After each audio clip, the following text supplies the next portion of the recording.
Okay, I'm going to go ahead and I'm going to call the meeting to order. Okay, Rita, would you please do the roll call? Okay. Commissioner Van Ness, Here. Commissioner Banak, Commissioner Anam, Commissioner Martin, Commissioner Chibian, Commissioner Rahman, Commissioner Bottenberg. Thank you. Thank you. We'll do the Pledge of Allegiance. Commissioner Banak, would you like to lead us? Certainly.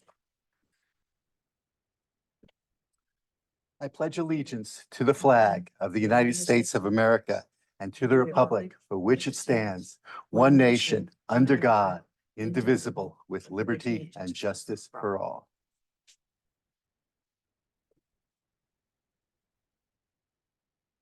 Thank you. The next item is the approval of the agenda.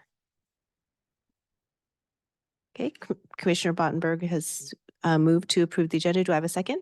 I second. All in favor? Aye. Any opposed? Oh, I forgot that. Okay, we've approved the agenda. The minutes. Next is the approval of the minutes. I make a motion to approve the minutes. Second. It's been moved and seconded. Do we have any discussion on the minutes? I did have one comment. I noticed that two of the commissioners didn't have their position next to them. That's all. Okay, we'll take a note of that. Thank you, Okay. Chair.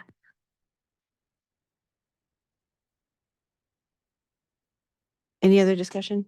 No. Okay, all in favor of approving the minutes? Aye. Aye. Anyone opposed? All right, the minutes are approved. Now we're up for public comment. Don't see anyone present in the room. Do you know, Rita, if there's anyone online? There are no people online. Yeah. Okay, on to new business. And we have two new members joining us today. I'd like you to, with Saad and, I'm sorry. Yeah. So why don't we start with you, Saad, and just introduce yourself, but tell us a little bit about yourself. Yeah. I've been a resident here. I went to the administration.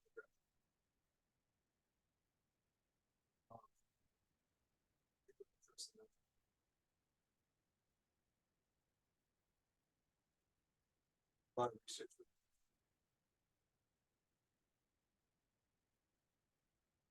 By the measures and policies. Yeah, press the button down at the base. Sorry. All right, is it working now? Okay, cool. Yeah, so I just kind of want to apply like those policies and kind of lessons I learned from that degree to my community in Sammamish. Thank you, guys. Thank you and welcome. And then we also had Ramyan. Thank you for having me here. My name is Ramya. I'm a 3 years resident in Sammamish. I'm an IT engineer. That's my profession. And I also come from a mental health background. I'm not a professional mental health person, but I'm a long-time meditator. I'm looking forward to contribute in that area or wherever needed. Thank you.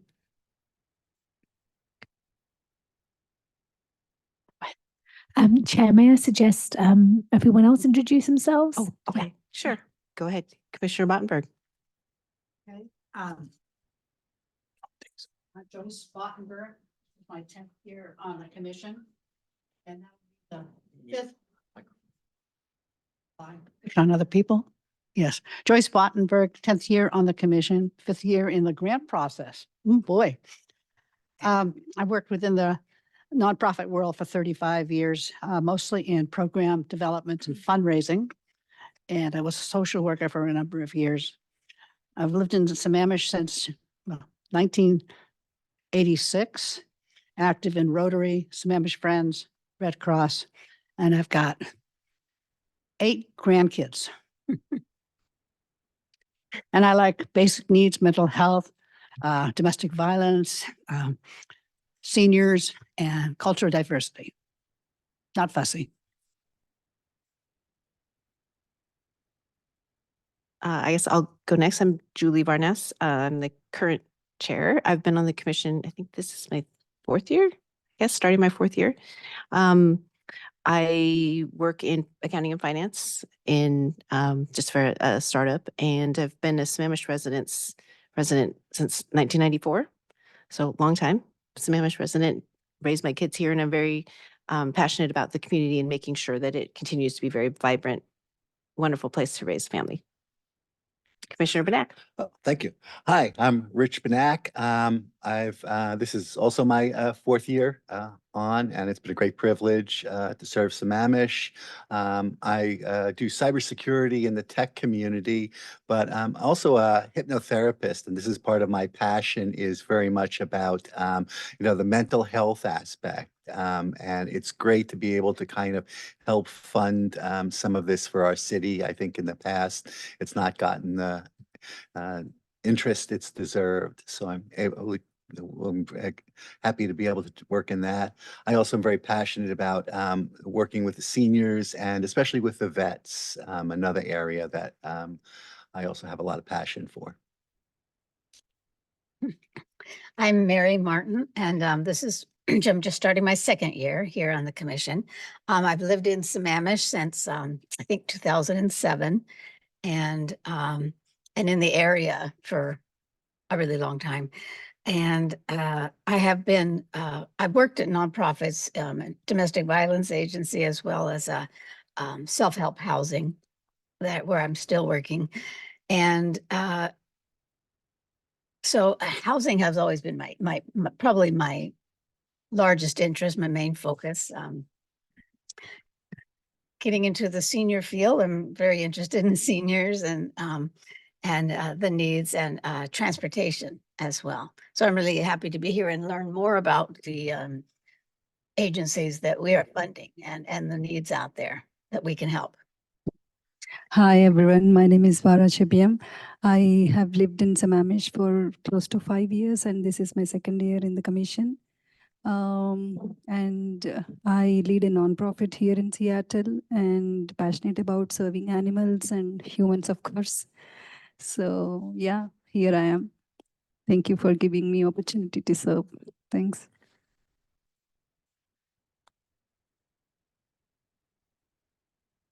Okay, thank you. Now we're up to the election of the chair.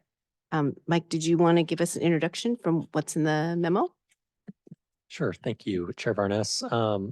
So there's a memo in your packet for this evening. It kind of outlines the process for how the commission elects a chair and a vice chair. So I'll just quickly recap what that says. So starting with the chair, each commission member will have the opportunity to nominate a candidate, and that could be yourself. So all you have to say is, I nominate Commissioner Benak, for example, and that kind of puts his name into the queue. And then once everyone has had a chance to make nominations, not everyone needs to nominate. It's just if you have a preference or an opinion, then the chair will close the nominations at that point. And then voting will take place in the order that nominations are received. So the first name that's nominated will be voted on first. If that first person does not receive a majority vote, then we'll move to the second person that was nominated until there is a majority vote to elect that position. And then once we elect the chair, that chair will take over and begin running the meeting. And then we will repeat the process for the vice chair. And a tie vote, which shouldn't happen here since we have an odd number of commissioners, would result in a failed nomination. And yeah, it looks like a lot in the memo, the process does, and I'm not sure if what I said makes sense. So I'm happy to answer any questions or clarifications about how this proceeds. Any questions? Okay, should we proceed? Okay. Okay, we're on the election of the chair. I guess I'll open the floor to nominations. I'll nominate Rich. Okay, Thank you. we have Commissioner Benak has been nominated.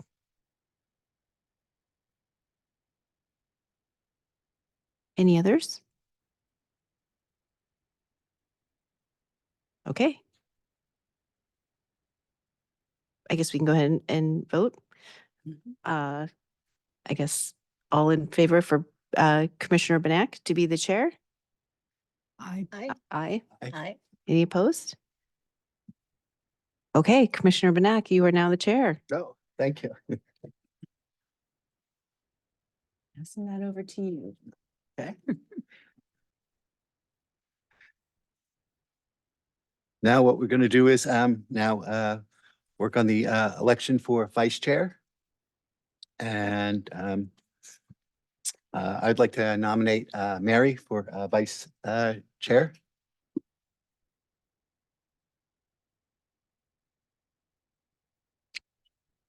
Any other nominations? Well, let's take a vote. All in favor of Mary for vice chair? I, Aye. Welcome. Good.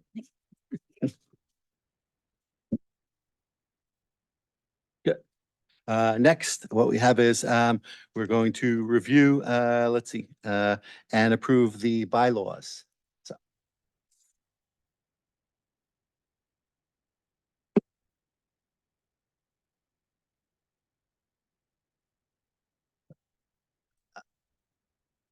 I guess so the commission bylaws, we just go through the slides. All Okay, right. next. Good evening, Commissioners. So we're just going to do a quick brief overview of the bylaws and why we have them and in this PowerPoint, and then we'll go on to the bylaws. So tonight we are going to ask for any feedback you have. We've given some bylaws and we've amended some bylaws. And this is just to keep up with the council's bylaws and just have some uniformity amongst all commissions.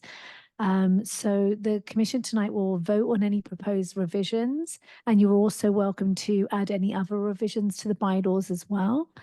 And then at the next meeting in March, we'll be updating the bylaws, and you'll have a chance to review those and then officially adopt them. So basically, bylaws are the major topics in the bylaws. It's really just process and procedures of how we conduct a meeting, your duties and responsibilities as commission members, order of business, attendance requirements, all housekeeping stuff is in bylaws. And then, so yes, I think that's repeated. Yes. So we're trying to get some feedback for any revisions and voting on the revisions. And at the next meeting, we'll review and adopt them. Thank you. Were there any changes made to the bylaws over the last year that we should be aware of? Chair Benak, we did have some staff proposed revisions to the bylaws. So that's what's in your packet tonight is the red line copy. So essentially it's what the commission adopted in 2023 with a few mostly housekeeping revisions shown in track changes. And I can pull that up on the screen. Yeah. Let's see. So this one here, just a very small amendment to take out the word vote.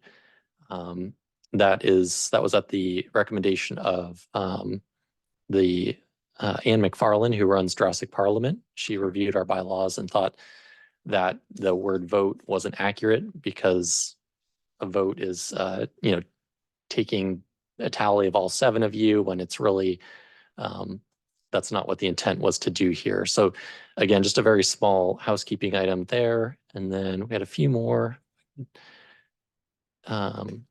This one here to the minutes and records section was made just to clarify what we do with our current process. What was written there before was a little bit more of a detailed process for approving minutes than we were actually doing. We weren't really following these bylaws in terms of having the chair initially review and correct the minutes, and then they're distributed to the commission, and then they're approved at the commission meeting. So all we were trying to do was to simplify this here to say that the draft minutes will be put to the commission for review and approval at the commission meeting, and getting rid of some of that that bureaucracy that we had in there before that we weren't really following. Regarding public comment or public involvement, excuse me, we made some edits to clarify that public comment will be 3 minutes per individual and that we, wouldn't allow 5 minutes per group. And this is really for consistency with our other commissions as well as our city council who made this update several years ago. And we just never got a chance to update our bylaws to reflect that. And then again, at the recommendation of Ann McFarlane from Jurassic Parliament, taking out this piece here that talks about asking questions of public commenters, because as Ann explained to me, that's not a best practice, is to have dialogue with public commenters, during the meeting. I think if there was to be any follow-up with a public commenter, that would be directed to staff, and then we would follow up with the individual making the questions and comments. And then I believe that is everything. So, just looking for the commission's thoughts on if those edits appear to be okay, and if there are any others that you noticed during your review. Thanks. Is there any feedback on from anybody on these proposed changes to the bylaws? Wasn't there something in the conflict of interest change this past year? I don't see it marked on our bylaws. Conflict of interest. Let's see. I think it was for the whole bunch of commissions and all. Let's go back.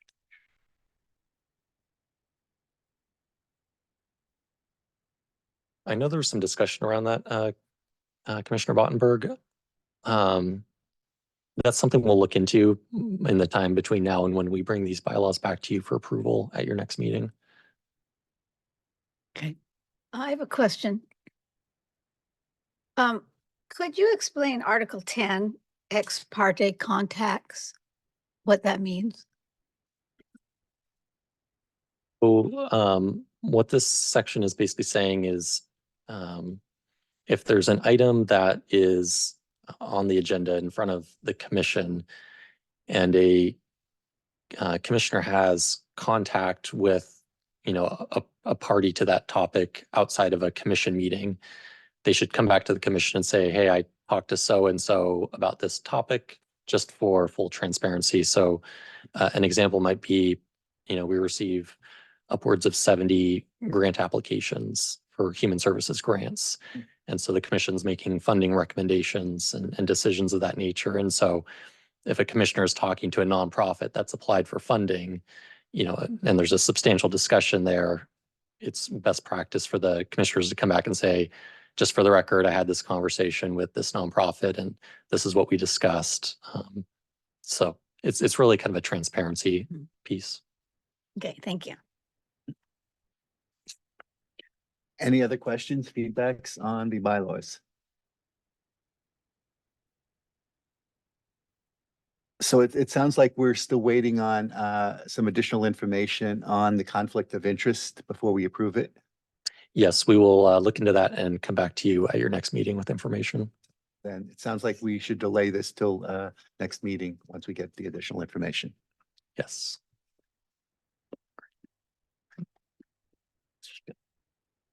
Thank you. Next, we're going to do a review of the 2024 commission calendar.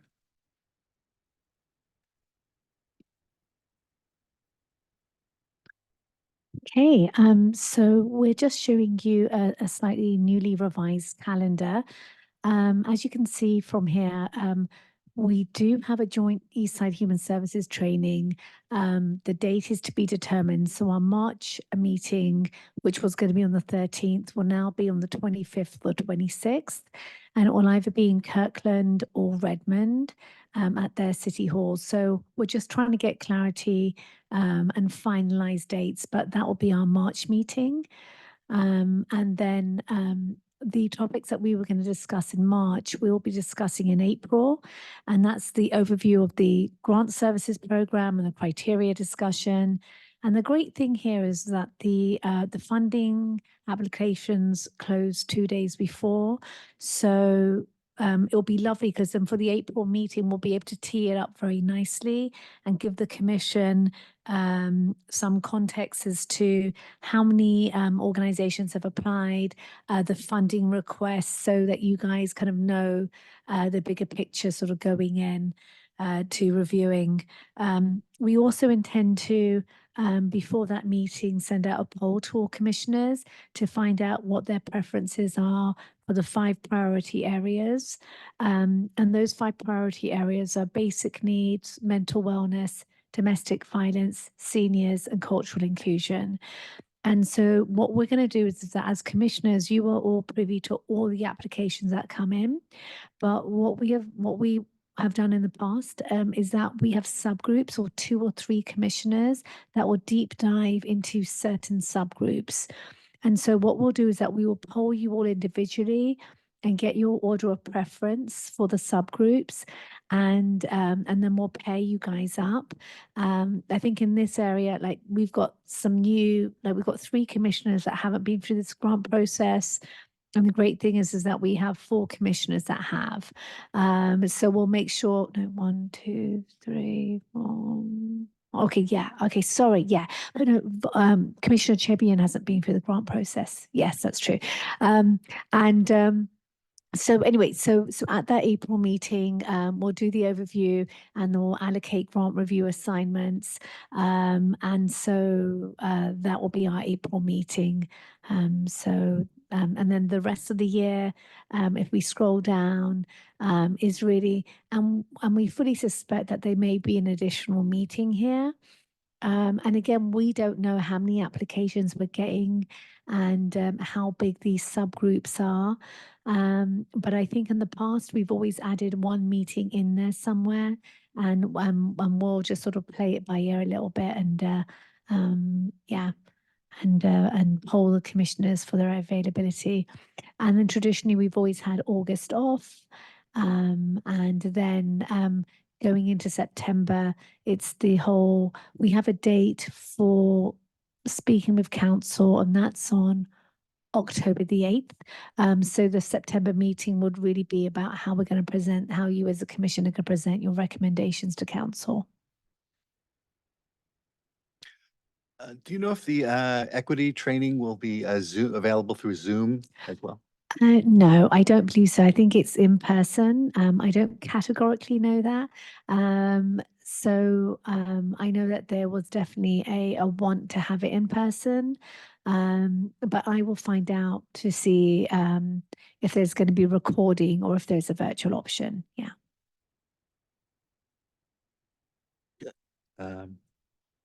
Any questions, feedback on the calendar, or suggestions or changes?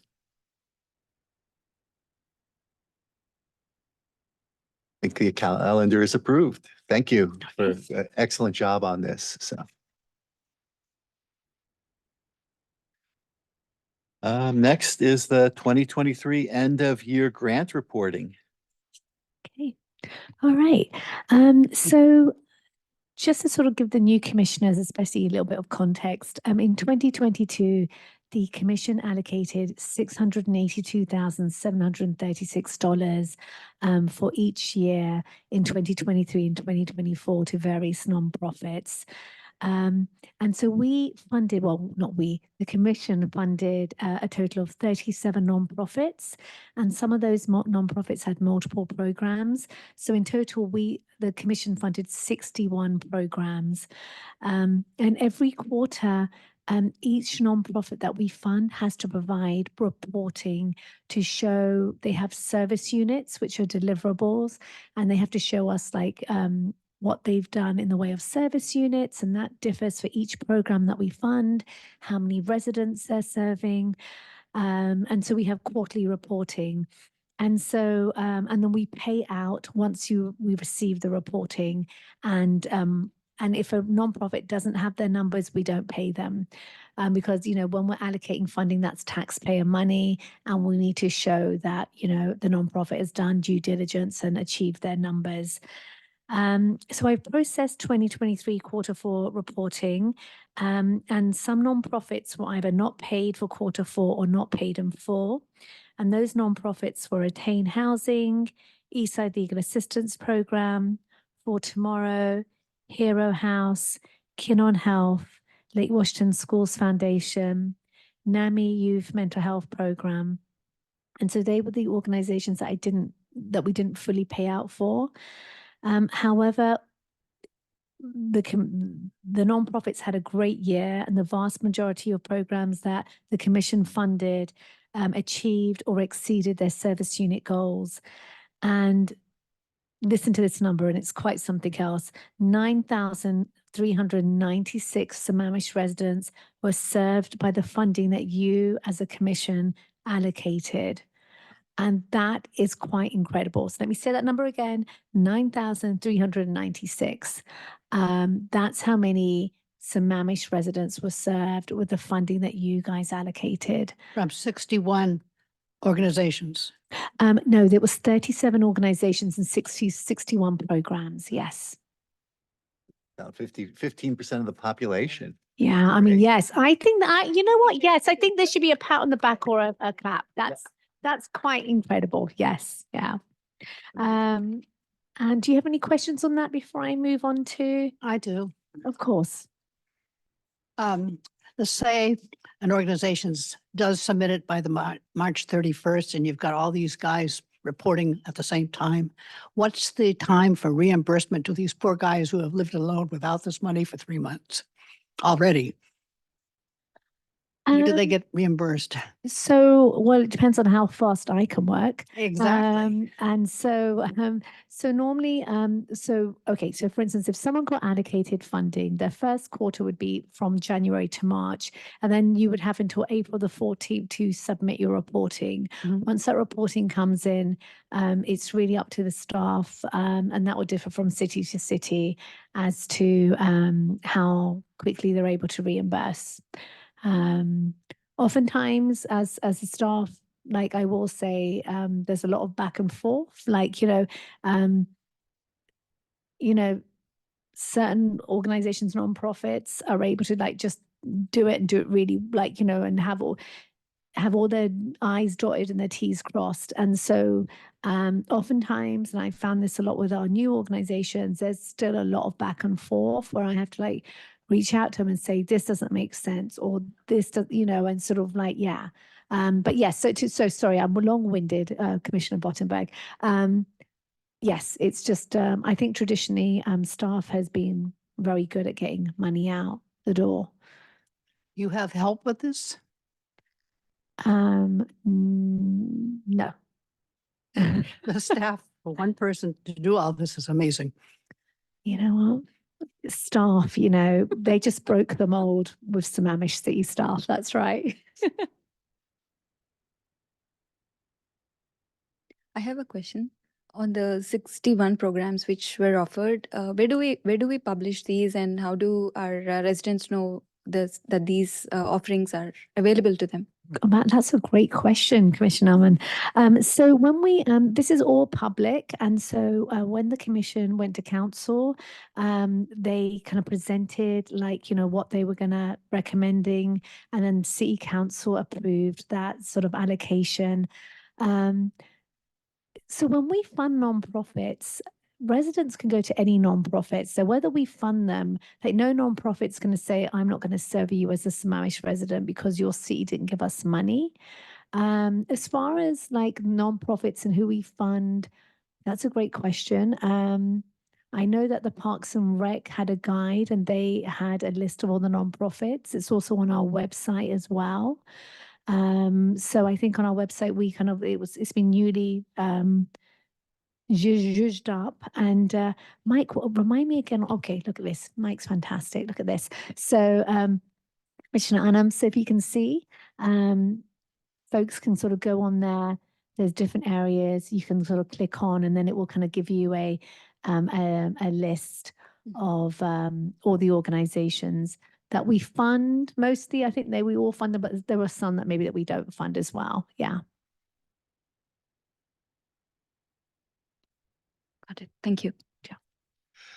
When we start doing looking at the next set of grants, are you going to identify those organizations that have not met their goals?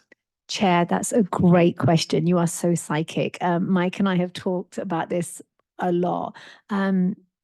And I think, we've done that in the past, but I think it's definitely worth elevating from a staff perspective. Really, you guys as commissioners, you'll read the application, but as staff, we're here to provide context. And, we're able to sort of provide and give you that information. And I know as a commission, your intent is when you give the money, you want it out in the community, right?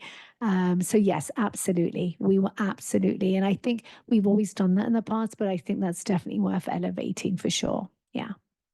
I think there's also the equity issue is that so many of the little nonprofits don't have the staff power to be able to get maybe their numbers together as quick as those that are Hopeling size or.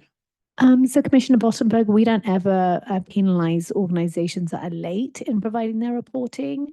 I think as staff, we are incredibly flexible. I think we offer a real boutique level style of service where I've dropped off checks to the front desk for organizations to pick up. I've had people come in and sat with them and walked through. So I don't think that's a barrier for a small nonprofit for sure. Thank you. No, thank you. Thank you for all your work on this. It's you've really made it a lot easier for us to make the choices. Good. Anything else on the end of year grant reporting? No, that's it. Okay, Chair. good. Staff report. So is any member of the staff have any reports they would like to present? Just one little thing, Eastside Friends of Seniors has officially moved. I think I mentioned it at the last meeting. They were at Mary Queen of Peace for many years. And they had to find a new location. And I was very worried for them because where can you find locations in Sammamish at such a great, they weren't paying a lot for rent. So luckily they were able to find a space at the church across the road here. And I'm not quite sure, is that the Lutheran church? It's the Lutheran, and they were still sort of not there. Yeah. So from what I've heard from after speaking to the executive director, they have actually moved there and they're very excited. So it's great that, they're here and still staying in Sammamish. Yeah. What was the agency again? Eastside Friends of Seniors. Oh, Yeah. And I don't really have anything else. I think I've just been tied up with reporting. So that's it. So no real staff reports other than that. Excellent. Any commissioner reports? This is a great opportunity if you're working on something or would like to bring up and let people know what you're working on. I could talk a bit about the senior program. I think it's running very, very well at the lodge. I didn't stand to do Tai Chi today. I didn't dare. We have some alternatives that are going on to not to compete with the lodge, such as the county parks grant that is working with the YMCA and providing Sammamish seniors ages 55 and over, whether they're Y members or not, pickleball at Central Washington University from 9 to 12 on Saturdays. The Y, of course, now is in its second year of the free use of the Rotary Room for drop-in Fridays at the Y. There's been over 780 drop-ins in that time period involving 71 individuals. And that's a Friday thing from noon to 3 p.m. And I would say the jigsaw puzzle is one of the focus areas, as well as Scrabble, general conversation, bringing in your needlework or your model making at the same time, just to have people around you. It's been really nice. The average number of people there is about 15 to 20 people. So you can still have a conversation and hear yourself. If it gets over 20 people, you just can't tell who's talking or what's being said. Let's see now.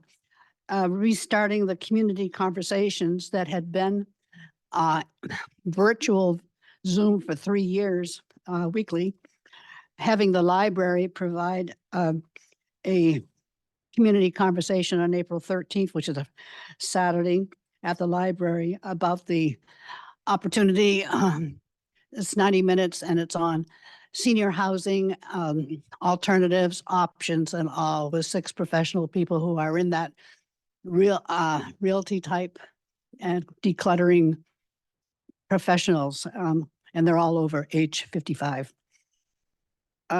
Speaking for the Sammamish Rotary, which doesn't net $150,000 from the Christmas tree lot like it did for Nightmare at Beaver Lake.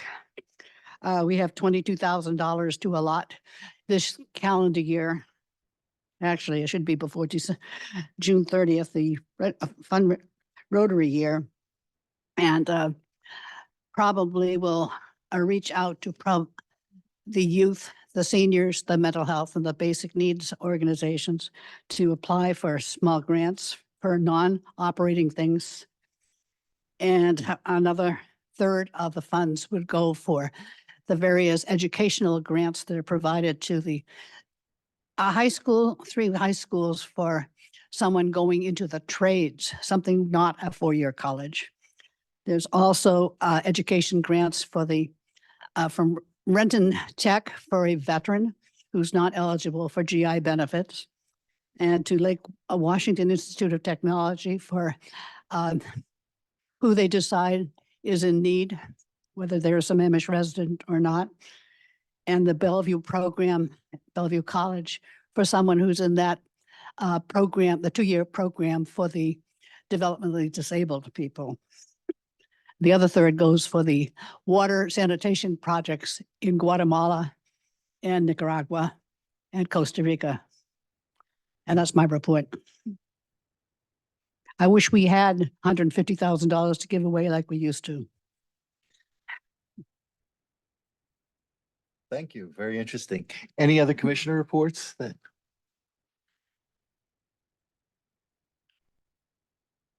Well, for our next meeting is March 13th, and it looks like we'll be doing I'm sorry, Chair. That's yes. Unfortunately, like the packet went out, we just found out about those dates. So the March 13th meeting will now be the March 25th or the 26th, according to the calendar that Mike brought up. But we'll definitely send out details as soon as we receive them. Yeah. So March 13th is when? So it will be either March 25th or the 26th, and it will either be in Redmond or Kirkland City And that's Hall. Monday or Tuesday. It's Monday or Tuesday, yes. well, thank you. Any other issues? I hope it's Monday. I have a conflict on Tuesday. Rita, I'll be traveling to India on March 23rd. Unfortunately, I'll miss the next meeting. Okay, thank you for letting us know. Just a Commissioner short Giblin. vacation for 10 days. Okay, thank you. Yeah. Anything else before we have adjournment? I know it's Valentine's Day and we all. Do I hear a nomination to adjourn? I move that we adjourn. I second. All in favor, say aye.